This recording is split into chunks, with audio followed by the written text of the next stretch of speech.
কাল ও পরশু অনুষ্ঠিত হতে যাচ্ছে বাংলাদেশ সুপ্রিম কোর্ট আইনজীবী সমিতির 2026-27 মেয়াদের 2 দিন ব্যাপী নির্বাচন। 14টি পদে অনুষ্ঠিতব্য এই নির্বাচনকে পাতানো আয়োজন অভিহিত করে ভোট বর্জনের ঘোষণা দিয়েছেন প্রার্থিতা বাতিল হওয়া আইনজীবীরা। সেই সঙ্গে সাধারণ আইনজীবীদের ও ভোটদানে বিরত থাকারও আহ্বান জানান তারা।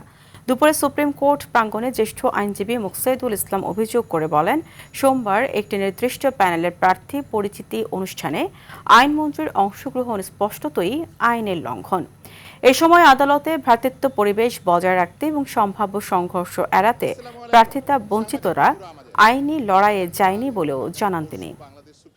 এই ইলেকশনে অংশগ্রহণ না করে, তারা যেন এখানে ভোট দিতে না চায়, এটা হচ্ছে আমাদের আহ্বান যে তারা সাধারণ জনগণের পক্ষে থাকবে এবং সুবিচার সুস্পষ্ট করার জন্য চেষ্টা করবে এবং কোনো অবস্থাতেই এই যে পাতানো ইলেকশন, এই ইলেকশনে তারা অংশগ্রহণ করবে না।